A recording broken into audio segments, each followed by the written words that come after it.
The Boston Bruins are on a 4-game winning streak after a weekend victory over the San Jose Sharks, and it's really time to start mentioning Jeremy Swayman's name in the Calder Trophy conversation. All that and more on today's episode of Locked On Boston Bruins.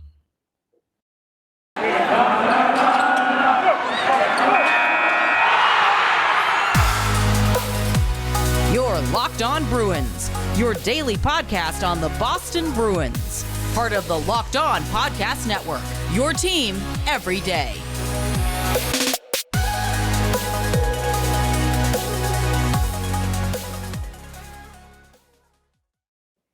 What is up, Bruins fans, and welcome back to the Locked On Boston Bruins podcast. I'm your host, Ian McLaren, and this is a daily show where we discuss all things Spoke to Be, as well as take a look around the NHL. Today is Monday, February 28th, and this episode is brought to you by BetOnline. BetOnline has you covered this season with more props, odds, and lines than ever before. BetOnline, where the game starts. I hope you all had a great weekend. I want to thank you again for making Locked On Boston Bruins your first listen every day. The podcast is free and available on all platforms as well as on YouTube. So please subscribe so that you never miss an episode. If you want to follow along on Twitter and Instagram, you can do so at Locked NHL Bruins. And you can find me, my dad jokes, hockey tweets at Ian C. McLaren. I'm a lifelong Bruins fan, and I've been covering this team for various outlets for about 17 years now. Over the weekend, the Bruins extended their winning streak to 4 games with a victory over the San Jose Sharks.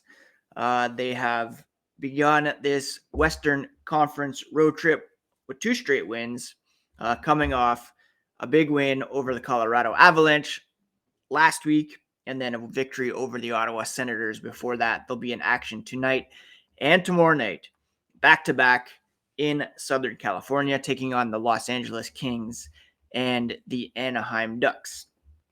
It was Jeremy Swayman who stood tall in the game against San Jose, making a late, unbelievable save off the stick of Tomas Hertl.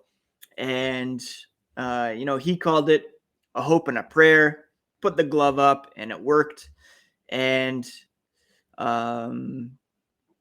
Bruce Cassidy called it an all-world save at the end there. The Bruins needed it. They were clinging to a 2-1 lead. The timing was perfect. There wasn't much room. Even the goal they gave up was not a dangerous shot. Just found its way in. The Bruins played a pretty solid defensive game all around. And, ahead of Saturday's game, Cassidy was asked about Swayman's run of success since returning from Providence earlier this month, with Tuukka Rask retiring. Cassidy said that, to his eye, Swayman appears to be taking hold of the number one spot between the pipes, and his performance on Saturday didn't shift that, I'm sure. Cassidy said he's getting better and better. Again, a few puck plays. They've got to talk to him more and increase their efficiency on breakouts. But in terms of stopping the puck, he looks square all night. Some traffic around the front of the net when he's recovering well now. A lot of good in his game. Swayman said they want both players, he and Linus Ullmark, to compete for the number one job. Only going to help the team, and that's all he wants to do. They both try to keep it really simple, and when they get the chance to play, they want to do whatever they can to make the team better. They're really supportive of each other, obviously, and it's a really good thing that they've got going. Ever since he went down, he said he's really emphasized taking the positives from the day before, high or low, the days that are good and bad, making sure it's a new day. He understands the sun rises every day as a new day for a new opportunity. Jeremy Swayman, always the optimist, and in November, he has been just unreal. If you look at his game-by-game stats, over the month of November, he is 4-1-1 with a .951 save percentage.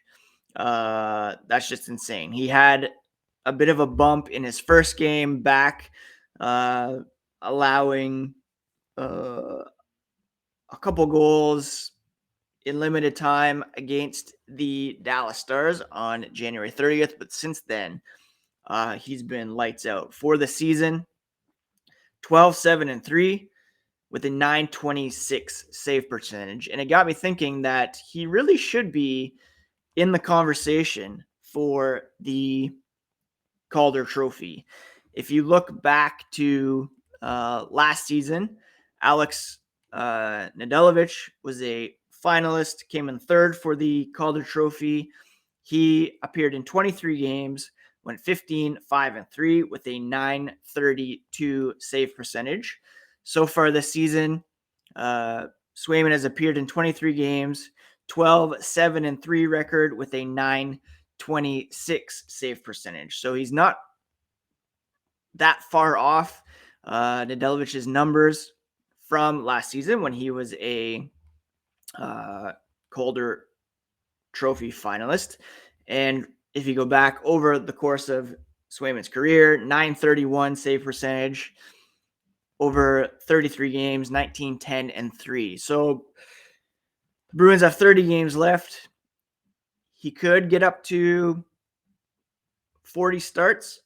He would need 18 starts over those 30 games. So as Cassidy's saying, Swayman looks like he's emerging as the number one. He could get the bulk of the starts down the stretch.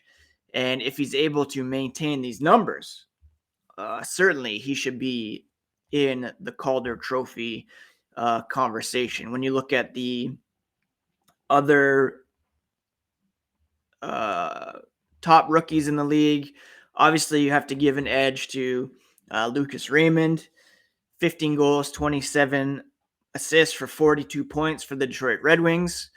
Michael Bunting with the Maple Leafs got 40 points. Trevor Zegras, the Ducks, 39 points in 49 games. My guy right now would probably be Moritz Seider, the defenseman for the Detroit Red Wings, 39 points in 53 games, playing heavy minutes for Detroit. So perhaps the vote might be split a bit between Raymond, Seider, Zegras, kind of the trendy guy. He's very exciting.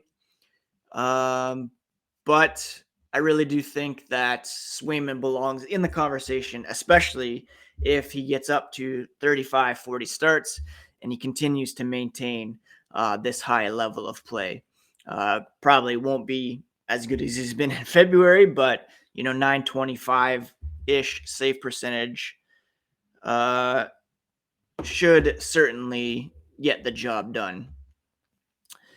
Anyways, Jeremy Swayman, I would expect he'll get one of the starts here in the next couple games against the Kings or the Ducks. They'll likely split those games, so he'll have an opportunity to keep it going against two teams in the playoff race. Although Los Angeles right now in a playoff position, Anaheim is not. So I wouldn't be surprised if Swayman goes tonight and then they go back to Allmark tomorrow night. Before we move on, a quick word about Built Bar. I highly recommend that you try the Built Bar Puffs. If you haven't given them a shot, you're really missing out on one of Built Bar's best tasting bars.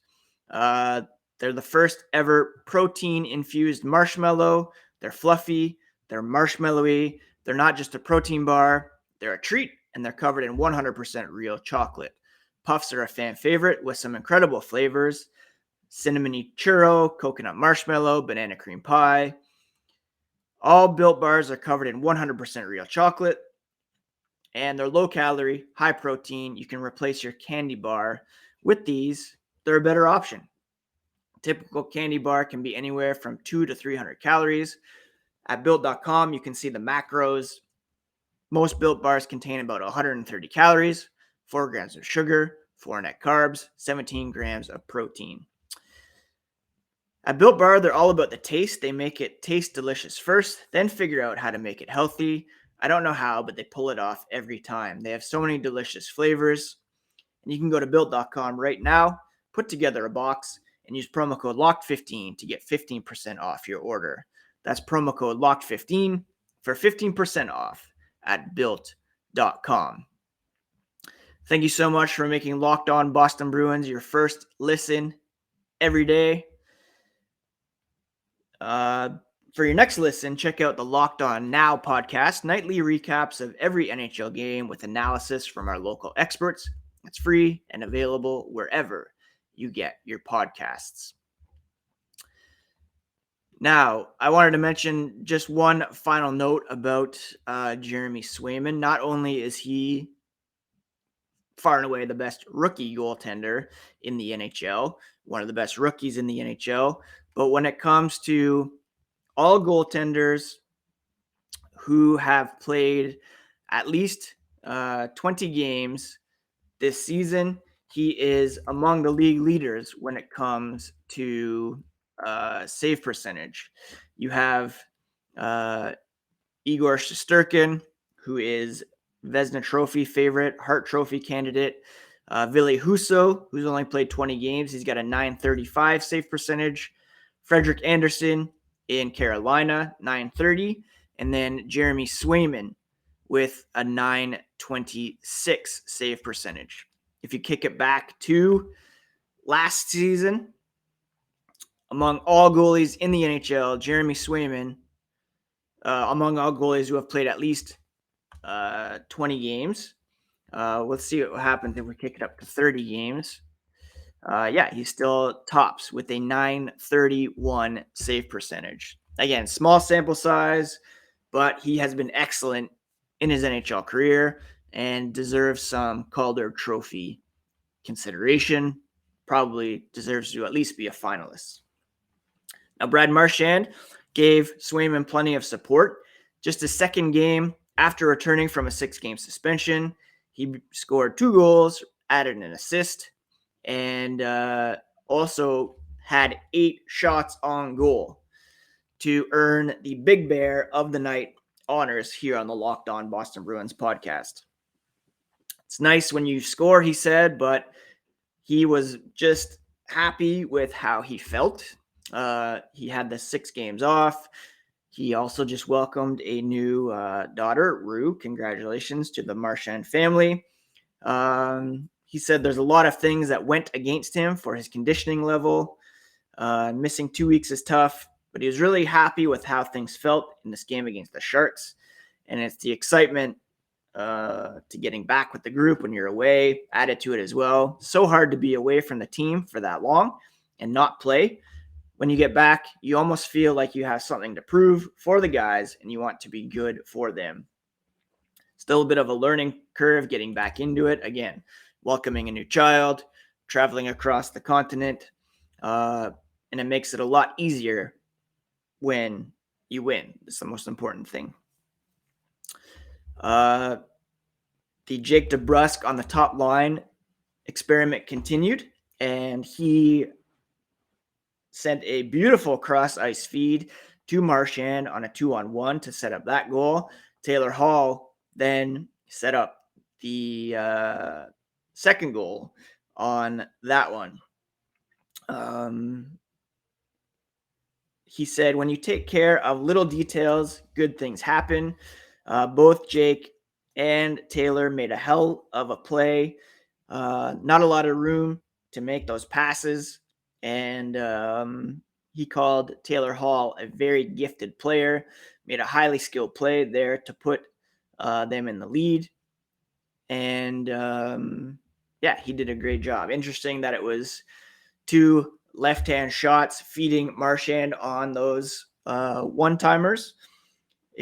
It's I guess, a testament to the glut of talent they have on the left side.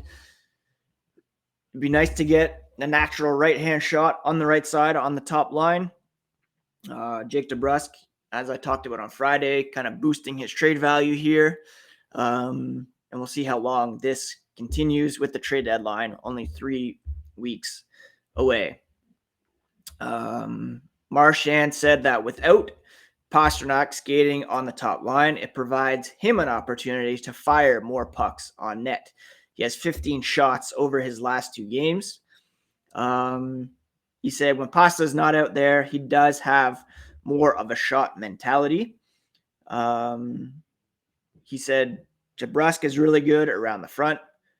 Bergey's always around the front as well. So it's about keeping it simple, getting pucks on net, and if someone's in the front to get the rebound, then that's all the better.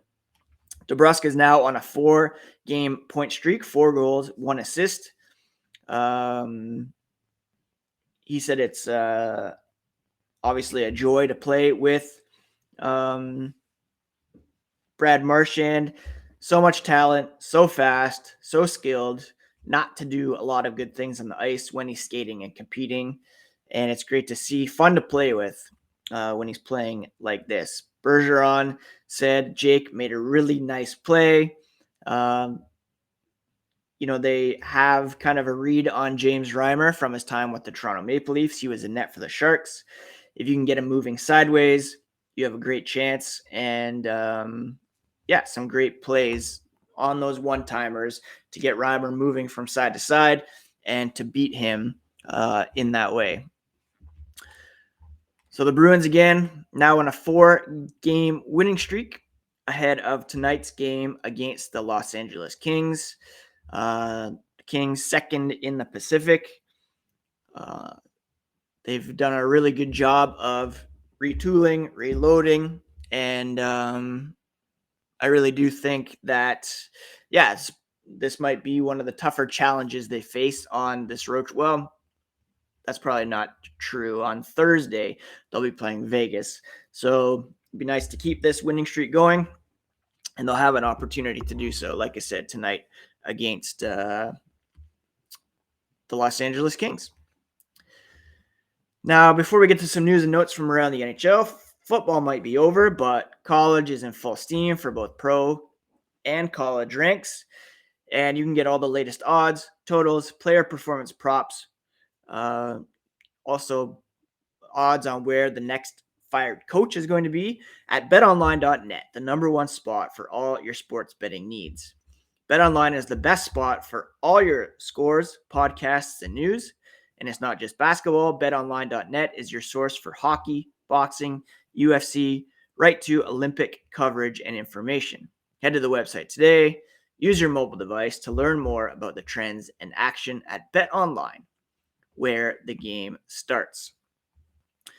Thank you so much again for making Locked On Bruins your first listen every day. Now check out the Locked On Fantasy podcast, hosted by Steele Roden and Flip Livingstone. They help you become the expert of your fantasy league, free and available wherever you get podcasts. Now, like I mentioned, it is 3 weeks until the trade deadline, and the Bruins so far standing pat. I'm sure Don Sweeney's making some calls here and there, but at the moment, the only move they've made is picking up Callahan from Arizona as more of a prospect kind of guy. Frank Saravelli of Daily Faceoff listed 5 trade targets to be kind of depth players that could add some real punch to a contending team. 2 guys I think the Bruins might be interested in are Brandon Hagel, left shot, who can play right wing. He's currently playing for the Chicago Blackhawks, 2 years remaining on his deal at a very manageable $1.5 million AAV, 14 goals, 13 assists. Not exactly sure why they would want to trade him. He seems like a pretty good young piece, but if he is available, that would be a very wise, savvy move for the Boston Bruins. Two other guys I think they could be interested in: Alexander Texier in Columbus, as well as Lawson Krause in Arizona. I still do think it would be cool to get Phil Kessel as the right-hand shot, but I could see them possibly making a run at Krause as well. He seems like a kind of a Nick Ritchie type, but more offensively skilled, and perhaps Krause is expendable now that Ritchie is in the mix. He scored for the Coyotes the other day. Now, what else is going on out there? I think that's pretty much it, really, for today's episode of Locked On Boston Bruins. Keeping it short and tight here. Again, the Bruins in action tonight against the Kings. Be a morning skate later on today. And we'll get a sense of tonight's lineup, whether or not Curtis Lazar could be back in action. He missed the other night's game due to injury. Jesper Froden was in the lineup for that one. Yet to record his first NHL point. Yet to record. Oh, sorry. He has 4 shots on goal in 2 games so far this season. He played on the 4th line with Nick Foligno and Thomas Nosek. I hope you all had a great weekend. I hope you are all doing well. Obviously, the world right now is insane, but we keep going here on the Locked On Boston Bruins podcast, trying to give a bit of perspective, distraction here, and just keep talking about this team. The Kings, 8-1-1 in their last 10 games. They are, like I said, loaded with some good young talent, but they also have their reliable star players in Anze Kopitar, leading the team in scoring with 50 points in 53 games. Drew Doughty's having a very good season, 30 points in 34 games. Jonathan Quick's having a bit of a resurgence as well. Not sure who will be starting, but also some very good young players. Adrian Kempe, Victor Arvidsson having a good season. Philip Deneau, who came over from the Canadiens. Arthur Kaliev, guy worth watching as well. So it could be a very tough game for the Bruins tonight. First of a back-to-back, as they'll play tomorrow against the Ducks. On tomorrow's podcast, we will, of course, talk about tonight's game, preview tomorrow's game, and get you caught up on all things black and gold here on the Locked On Boston Bruins podcast, part of the Locked On Podcast Network, your favorite team every single day. Take care, friends.